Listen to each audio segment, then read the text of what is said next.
As you know, every class starts with a conversation about mindset, and the difference between our approach of just telling you stuff is we're trying to shift the way you look at things because we feel like you're going to act out the way you see things instead of sort of take the pile of knowledge and use it. So many people think that networking involves using people, and that if I go out and try to meet important people, I feel like I'm a user, I don't like that feeling, so I'm not going to network. And usually I tell you what the solution to the mindset problem is, but it would spoil the surprise. So I will reveal in today's discussion what is the solution to the problem that when people think of networking, they think of using people. So I'm going to show you about some research by Adam Grant. Adam Grant is a professor who's written quite a few successful books. I think his first one was called Give and Take. And what he did was he measured people's mindset, really. And I think this is doubly interesting because there's a mindset of someone called a taker, and a taker believes the world is a dog-eat-dog world, so they have to get ahead, and they have to promote themselves, seek credit for their work. They focus on themselves and getting ahead, and then their goal is to get more than they give. That person would be described as a taker. So it's doubly interesting to me because, first of all, the topic of our today's lecture is about the mindset of takers, matchers, and givers. But our theme for the whole semester is that we all have a mindset, and without thinking about it, our mindset drives us to certain behaviors. And we are, of course, in this class, working to pick our mindset and shift our mindset so we get lots of wins in the game of life. So this is the taker. I'm going to tell you about the matcher and the giver. Then I'm going to pause in hopes that some of you will ask me a question to help me clarify what it all means. So the mindset of a matcher, they believe in fairness and they expect reciprocity. So the matcher is, I do a favor for you, you do a favor back for me, and I go through life doing stuff for people who are going to do something back for me. And my goal is to exchange favors that are mutually beneficial. Then there's a giver, and the giver's mindset is, I believe in sharing, I'm going to be a helpful person, I focus on the needs of others, and my goal is to have close relationships. So there are, now nobody, certainly not in this room, is 100% taker or 100% matcher, but I think you could envision that management professors could make a test, and you can test people and see what are they primarily. This person is primarily a taker, primarily a giver, or primarily a matcher. If you're curious, you can Google Give and Take, Adam Grant, and I know a lot of you multitask while you're allegedly listening to me, but some people in the other class did it right this minute. You can click on it, you can actually find a test, and you can figure out whether you are primarily a taker, a giver, or a matcher by Googling Give and Take by Adam Grant. So they went into businesses and organizations and even a medical school, and they tested everybody in the organization. So we now know, so we could do it in this room, how many matchers do we have, how many givers, how many takers? They did it in organizations, medical schools, companies. And then what they were trying to figure out is what is the most successful mindset. And they measured success by being higher in the organizational chart, not necessarily happiness, but a lot of people, want to get success in the workplace, so that is the success metric they used. So there's no way in the world I explained this clearly to everybody, so someone is going to ask me a question and say something like, are you trying to tell me, or did you mean, ready? Don't let me down. Go. Who's got a question? Yes. So who would you say out of these three categories wins the game of life more? Well, thank you for your enthusiasm. I am about to show you that. That's what the whole punchline is, right? Who wins? So my question's going to be, I'm going to start, I thought it'd be more dramatic to say who comes in last. Then we're going to show you who comes in first. But before we get there, I wanted to pause and make sure that people feel comfortable with what's a matcher, what's a giver, what's a taker, how do you tell? And then this idea that we're going into company, testing everyone, and we're going to see who wins and who loses. Does anyone want to question for clarity the premise before we jump to the answer? In other words, yes? I'm sorry? With age? God, I read the whole book and I don't remember him saying anything about that.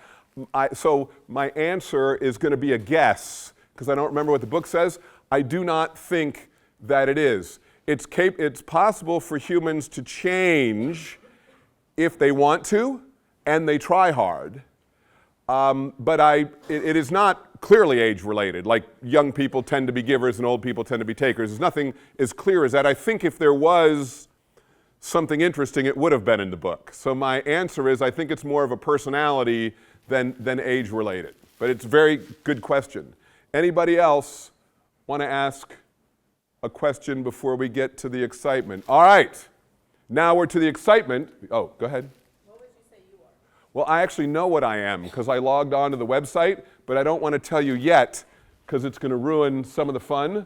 But if I don't tell you within 15 minutes, you can ask me again and then I will tell you. But now I want to know from you guys, who do you think is on average coming in last place? So they looked at the bottom percent of the organization, and they say, which group is overrepresented at the bottom? It's not like all matchers are going to come in last, but in the bottom 20%, who is overrepresented? You had a theory? I think takers are bottom. You think takers come in last. So you watch the world out your window, and what you say is takers are the people who come in last place? That's what you see? Yeah, they look their hand up. Okay. What do you got? I think takers are at the bottom overall. I think at the beginning they'd be more in the top, but I think over time they'd always end up in the bottom because people don't trust them anymore.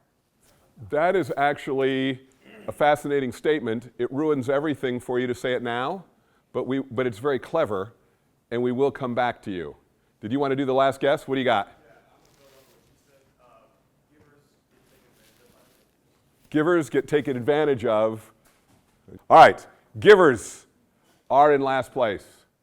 The givers come in last place. They're too caring, they're too trusting, they sacrifice for others, too worried about the needs of others. Look, as if you're not depressed enough, look at this. They make less money, they're twice as likely to be victim of a crime, and they're 22% less dominant. It's just sad, isn't it? Who among us, I'm sad. Who else is sad? Anybody? Just me. You're sad? We got any big-hearted people here? Is there a room full of takers who don't care about others? No one else is sad? No? You're sad? All right, good. You're sad? You look genuinely sad. Have a beanbag. All right. Okay, so the next question becomes, here's the excitement. Who's at the top? What's your theories now? Yes? Maybe matchers because they aren't givers who are giving everything away, but they're also not takers where people like grow tired of taking and taking and taking. So they're looking out for others and looking out for themselves. Okay, that makes sense. Like the matchers are making deals, and so your one clever colleague talked about how takers over time are probably not going to win. So we got one for matchers. Anybody else? Yes? I think matchers because they can kind of like, they're like just socially aware. Okay, socially aware. You don't see takers who win in your world? Yeah, but like, they're like looked down upon. Looked down upon? All right, last guess. What do you got? Takers. How come? Nice and loud. Everybody wants to hear this one. Killer instinct. Seems like it's easier to win if you don't care about other people. You got a beanbag already, right? Okay. Makes perfect sense to me. Can you feel the excitement in the class? Everyone's like, come on, man, just tell us. We're dying to know. All right, I'll tell you. I think I'm going to surprise you. Givers again. How is that possible? What happened was, when you go into the organization, if you're a giver, they were overrepresented at the top and they were overrepresented at the bottom. So if there's 30% of the organization is givers, at the bottom it's more than 30, and at the top it's more than 30. So here is, prepare to be, I know you sit in the front row because you're just curious and everything, prepare to be absolutely amazed. One of your fellow classmates is about to say something brilliant and demonstrate that they're thinking very hard about what I'm saying.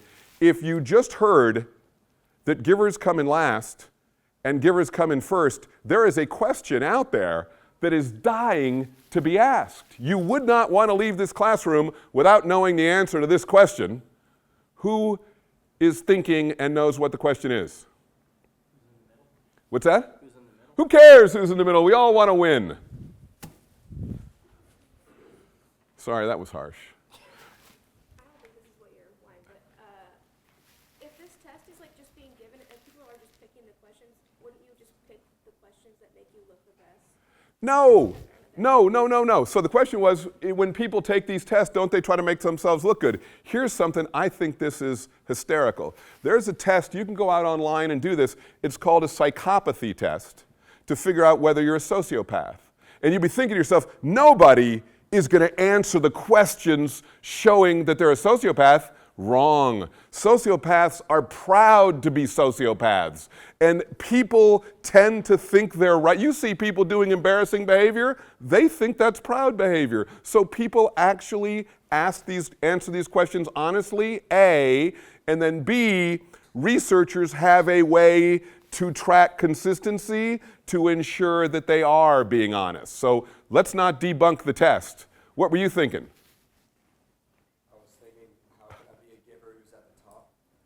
Yeah, that's the question. What's the difference between the giver at the top and the giver in the bottom? Because I don't want to be at the bottom.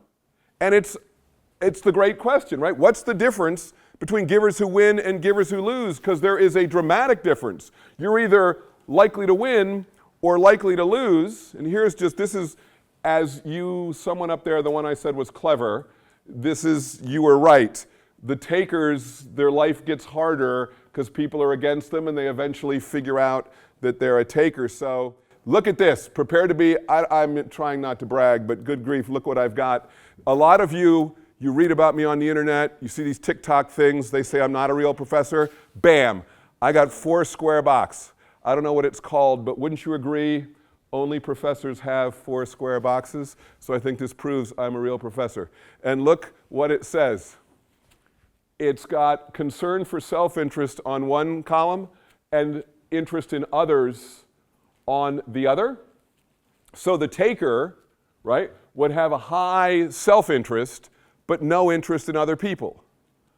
The self-sacrificing giver, that's the one who loses, has a very high interest in other people, but they are not self-interested and don't take care of themselves. They end up sacrificing what's good for them instead of looking out for themselves too. So the giver who wins realizes that I will win by helping other people win. So if I do things for other people, I will end up winning. It benefits me to benefit others. So the reason the matcher doesn't win is because the giver gives more than the matcher does, and the matcher only gives when they think they're getting something back, but the giver gives all the time, so the giver gets some unexpected things. So what is an example of giving? It's helping other people, paying attention to other people, making other people feel good. So I'll let you guys talk in a minute, but we always talk about playing the game of life and what can you do today to play the game of life. So this afternoon, I'm going to run and see an important person who's visiting OSU, and I am going to run over there not to advance my own cause, but I'm going to run over there because I would like for this person to have the opportunity to meet with students, help students in some way. And the thing is, the feeling that I have helped students is something that you have the power to give other people. So we have a thing called Cowboy Connections, Cowboy Conversations. They change the name all the time. Cowboy Conversations, sort of like a mini mentorship program. You can sign up for it by going to the Easton Center, but hundreds of people signed up to have a conversation with you. What some people do is they go look at Cowboy Conversations and say, ha, here's someone in Boston, works at a bank. Dear Ms. So-and-so, I'd love to get an internship at your bank. What's the matter? Or I was wondering if you have any internships at your bank. What is the matter with that sentence? Very good. You should have said it louder so they would pick it up. You're being a taker. And why are you being a taker? Because you're like, what can you do for me? Yeah. I want an internship from you. But if you went on Cowboy Conversations and you said, wow, OSU grad working for a very impressive bank in Boston, how did you get there? And how do you like living in Boston? Now what are you doing? You're giving because you're given an opportunity to say, well, young student, let me write a little email telling you how great I am and how I did this thing. And they feel good, right? They feel good because you're interested in them. They feel good because they're going to have the opportunity to help you. And if you have a conversation with them, it may end with, my goodness, what a sharp student you are. Would you like an internship? Right? Or they will, if you hit it off, try to help you in some way. So if you try it once and it doesn't work, you can try it again. So I'm going to give you the punchline, excuse me, then I will let you ask me questions. The punchline is what you have as a 21-year-old to give right now is you can give people the good feeling of you being interested in them and them looking for an opportunity to help you, and that makes them feel good. It feels good that someone's interested in me, and it feels good if I can figure out how to help you. And that makes you a strategic giver, right? Instead of a self-sacrificing giver. All right, question time.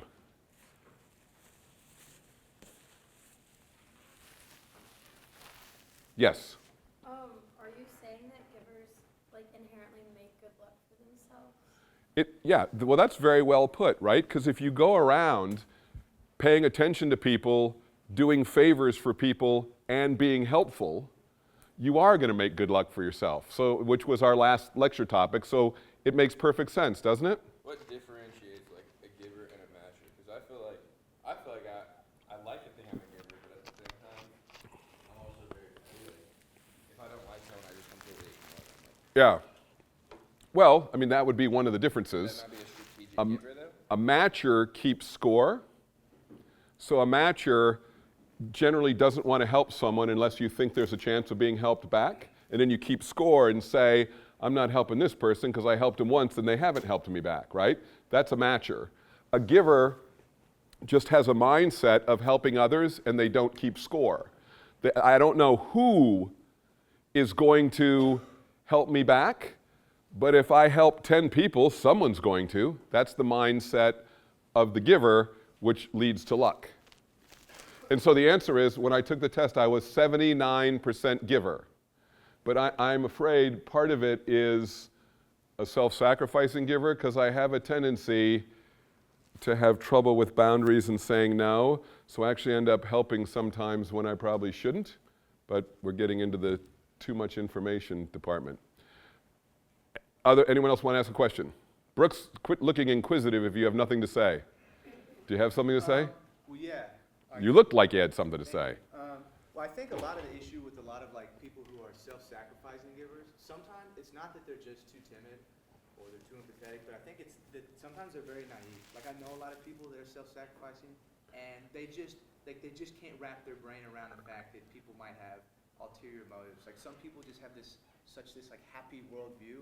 Yeah. And I feel like part of the reason, like we were talking about last class, like getting out in the world and getting experience is to learn that it's actually not like that. which then over time, by gaining that experience, you can become a successful giver, learning to kind of, stick your chest out and make a point when time is needed, like if that makes sense. Yeah, I mean, you have to say no when you say no, and it's misfortunate because it isn't, naivete would certainly be one reason people could be self-sacrificing, but also has to do with how you grow up. So there are, this is kind of a personal story, and I'm saying it to help someone, not make someone feel bad, but you could get a text message right now and someone could say, some friend or family member had went out and did some crazy stuff last night, and you need to drive back 120 miles to help unsort the mess. Well, you've got a finance test tomorrow. You want to study for your finance test and take your finance test, or do you want to go help someone? Because this person we're going to go help, they're 55 years old. How long have they been getting into trouble? Not a few weeks. It's years and years and years they've been getting into trouble. So are the odds that you can miss your finance test and actually save them? Or is the odds your college career is going to go down and they're going to end up dragging you into the muck? Because your grades go down, you lose your scholarship, or something happens. So it can also be people who grew up in such a way where your mindset is that you must help others at the expense of yourself, which often comes from certain kinds of situations. You can get tangled up in there too. If you grow up struggling, you feel the urge to help others much more than people who grow up not struggling. So it's a psychological entanglement, right? There's a lot of reasons that people have this. But what we try to do in this class is through awareness and then through inspiration, you can take an honest look at yourself and decide, do you want to be a taker or do you want to be a giver? And then you can work on it. And then you can decide, goodness, am I a self-sacrificing giver? And then can you work on drawing your boundaries to protect yourself from losing because you're too worried about other people, right? And that's why mindset is so important. We're trying to shift our mindset through awareness and motivation. So great question. Anybody else? Yes? So when you were giving the explanations of each of the categories, I feel like all of them have some taker aspect to them to some extent. Like takers, that's obvious, but like matchers, it's what can I do to get something back? Yep. And then you said with givers, it's if I help 10 people, one of them might help me back. So does every single one of them have some kind of taker aspect to it? Well, okay, it's an interesting question. I think what makes the taker a taker is they don't care about other people, right? They have a high interest in their self and a low interest in others, right? So yes, the successful giver is self-interested, but they are genuinely interested in other people as well. So some people at work are only out for themselves and pulling themselves up, and other people, empower others to be successful too, and then as you actually said, they end up pushing you ahead, whereas people become against the taker. And to take your point you said earlier, and you just said it too early, becomes crystal clear in medical school. When they went to look at people's tests in medical school, and this story should resonate with everyone. If you doubt that givers really win, I think this story makes inherent sense. After the first year of medical school, when they checked people's grades, takers had the highest grades. And that fits with what some of you see when you look out the window, and that is, I see takers getting ahead. Because you can get ahead by taking. At the end of the second year of medical school, they were still ahead, although as you predicted, they weren't as ahead by as much as they used to be because people started figuring out they were takers. In the third year of medical school, you go on rotations, you work in groups, you have opportunities to help each other. After the third year of medical school, the givers passed the takers, and in the fourth year, they widened their lead. So just as you said earlier, if you're a taker, every day is harder than yesterday because you took from one more person and someone's against you wishing you ill. If you're a giver, every single day is easier because there's one more person you helped or were nice to or smiled at or listened to or whatever, and you have one more supporter you're rising upon. So here we are in a room full of 21-year-olds suggesting to you as you go forth in your career, if you show up on the first day of work, you're helping everybody, and you keep it up, how could you have anything but good luck, right? Because everybody's rooting for you, everybody wants to help you back. That's the story that I am selling you today. Questions, comments, complaints? Anybody?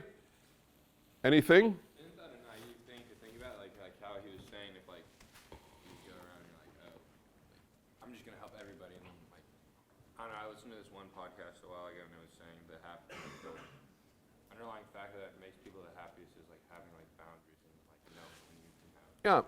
So the boundary is you have to get your work done, but a lot of time helping another person can only take 2 minutes. Like, where's that thing? Let me show you. Click, click, click, click. There's the website, right? Do you know who we need to talk to about this?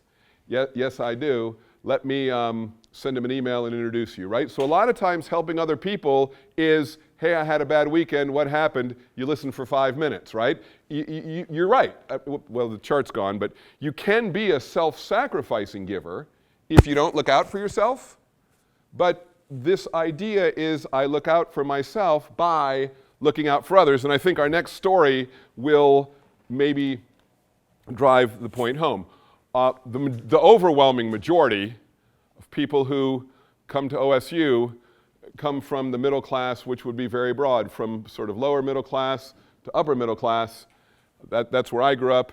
Most of you grew up. Some of you undoubtedly came from struggling, and some of you may have came from wealthy, right? But you should have gone somewhere fancier, though, than this, right? But anyway, I'm sure you're out there. So here's the demonstration.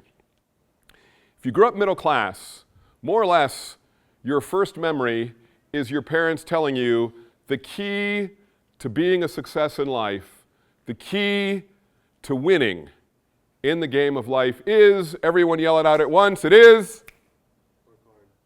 Well, only one person said it, but it was the right answer. The answer is work hard. They told you the key is work hard. Get a job in high school, make some money. Study, study, study, study. Get A's. Work, work, work, work, work. That's the key to getting ahead. So I've done sort of this thought experiment. Who is the hardest working person in the state of Oklahoma? I'm going to guess it's an undocumented immigrant with limited options who's forced to put asphalt on industrial roofs in July when it's 110 degrees. So that's the hardest working person in Oklahoma. Are they winning at the game of life? No. I don't think the most important thing is working hard. I don't know if any of you grew up wealthy. I don't know if anyone can follow me down this road, but wealthy people don't tell their kids the key to winning in the game of life is working hard. They tell them the key is, well, yeah, money.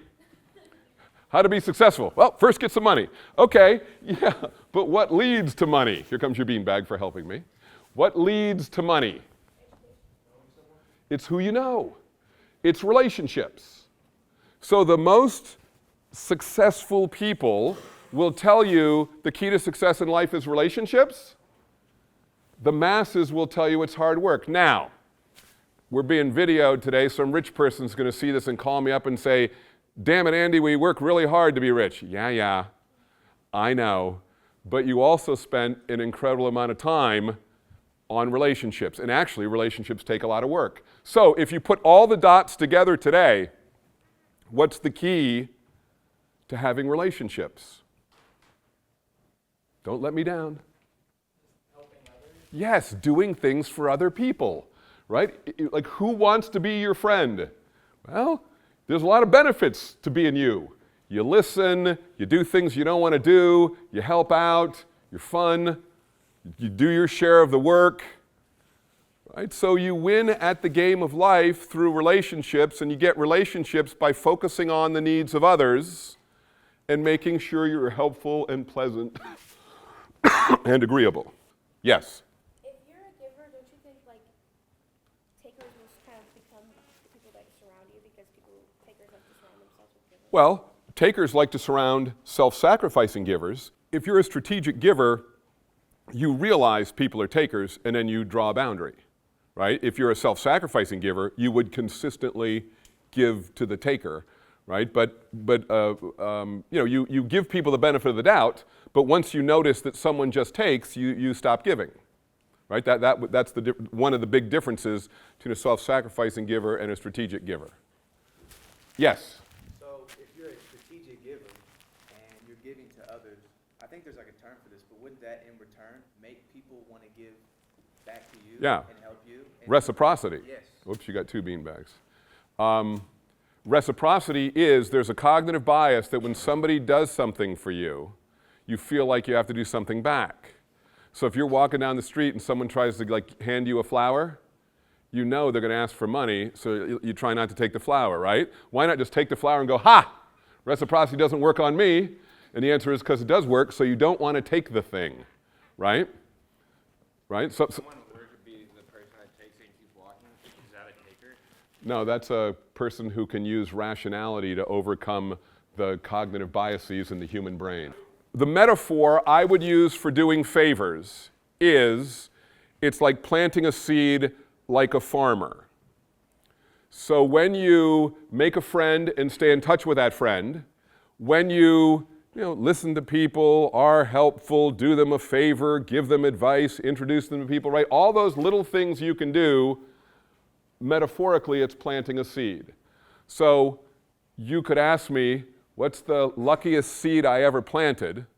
And the luckiest seed I ever planted in my life was that Joe Easton of Easton Center fame was in my class, and I was, even though he was a student in my class, I became friends with him when he graduated, and I was, friends when he was broke, so I was friends when he hit it big, and he is able to give me, opportunities and things that myself and my family enjoy because it was a person I stayed in contact with. So I say this, nothing special about me, I'm officially below average, right? So anything I can do, you can do, but if you make more friends in college and stay in contact with those friends, at some point in the future, something great can happen. What's your name?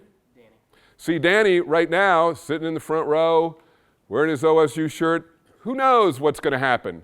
20 years from now, Danny's the CFO, you get laid off. Danny, come on, you can be the director of financial planning, right? Thank goodness you called Danny once a year just to see how he was doing for 20 years, because now your whole life was saved. And that's why relationships are so important. That's why doing things and staying in contact are so important. So today's lecture started with the idea that people feel like networking is using people, and I would say a taker does use people. And a taker hunts for important people who can give them an internship, do them a favor, or something, and it doesn't work. So a taker hunts, and a giver farms. And a giver farms by doing favors which are seeds which grow. So as an old professor, what I can tell you about seeds is I planted seeds which grew very nicely. Now that I'm old, guess what I think? I should have planted even more seeds. So that's why I'm telling you, plant seeds, and I'm going to try to do an analogy to show you the benefit. So every professor tells you you should give up coffee and invest the money in the stock market, right? This has become old and tired. In the old days it was new, now everybody says it. What I'm going to try to do is I'm going to try to compare putting money in the stock market, which grows over time, to planting seeds in the ground. So you plant seeds in the ground, which are doing favors for people and staying in contact with people we meet in college and so forth. Those are seeds. And so it's just like investing. And when I say it's just like investing your money, it's painful and boring at the beginning. So if you give up coffee, it's $5 a day, it's $1,800 a year. After 5 years, You have $11,000 if you invest in the stock market. Are you giving up coffee to have $11,000 in 5 years? Be honest. No way in hell am I going every single day with no coffee to have 11,000. Look, it's not even after 10 years. 10 years of no coffee, you can't even buy a Kia with leather seats. I am drinking my coffee. Painful and boring to invest. I have convinced nobody to give up their coffee. But look, Brooks, that's an interesting number, wouldn't you say? And look where it goes. $2 million. Graduate from college when you're 21. You guys are going to have to work to at least 70, right? Because people are living forever. So it's $2 million you would have spent in coffee in your life. Now, we're not talking about money. We're talking about favors. So what I'm saying is being nice, staying connected, networking when you're young, it's painful because it's uncomfortable. It takes time. I can't do fun stuff. And it's boring because what was your name again? Danny. Because Danny is only 23 and he can't do anything for me. So when you're young, you're doing all this networking and nothing good is happening. But when you get old, like, who's your Joe Easton going to be? It's the one person who gives you the amazing job, the amazing opportunity, the insight, the adventure, the advice on, just one piece of advice that turns your career around or your business around or your side hustle around. So you don't know who it's going to be. And when you're older, it can have a big impact. But when you're younger, it's painful and boring. And when you're older, you're going to be like, hot damn, Danny just saved us from house foreclosure. I've got stock options. We've hit it rich. Thank goodness I was friends with Danny. Questions, comments, complaints? Yes, way in the back. So I'm actually in Jonathan, the Vegas Chief manager, and we've actually had Vegas as speaker, but we've had a couple of speakers that we've had have talked about this, and one of them was like, if you connect with somebody, like today, 2 years from now, and you stay in contact with them, that could be a good business opportunity for you and y'all can work together for that opportunity. Yeah, and it could be it could be advice. It could be the invitation to join a charity board in your city that has all kinds of perks and interesting things to do. It can be, joining a club, a charity board, a vacation, a board of a school, admission to a school. You don't know what it's going to be, right? You don't know what it's going to be. But and of course, the way to keep these connections is to be helpful. You're not a hunter, not being friends with Danny because I think he's going to be a CFO. I'm being friends with Danny because I like Danny and I like a lot of people and I'm staying in contact with my people. Yes, absolutely. What else? Ask a hard question or an interesting question. Don't let me off so easily. Yes? A matcher I will do a favor for you because I believe you will do it back. And if you don't do it back, I will stop doing favors to you and I will walk around going, well, what a grump, Danny didn't do a favor for me, right? They don't just help everyone, they only help people who they think can help them back. So they tend to be a little more self-focused. Good question. Anybody else? Yes?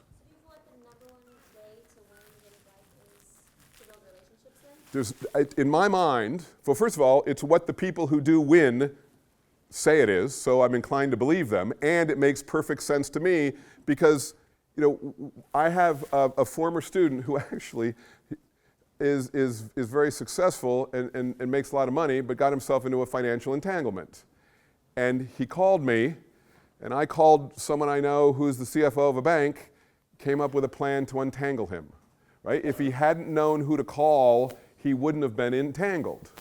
So advice, what you need to learn, who you need to talk to, how to solve a problem, how to invest, is this a good idea, what should I do with my business, should I switch jobs, should I try to be promoted, like all the decisions you make in life, if you know smart, clever people who have been there before or have insight, you will get to make better decisions in the game of life.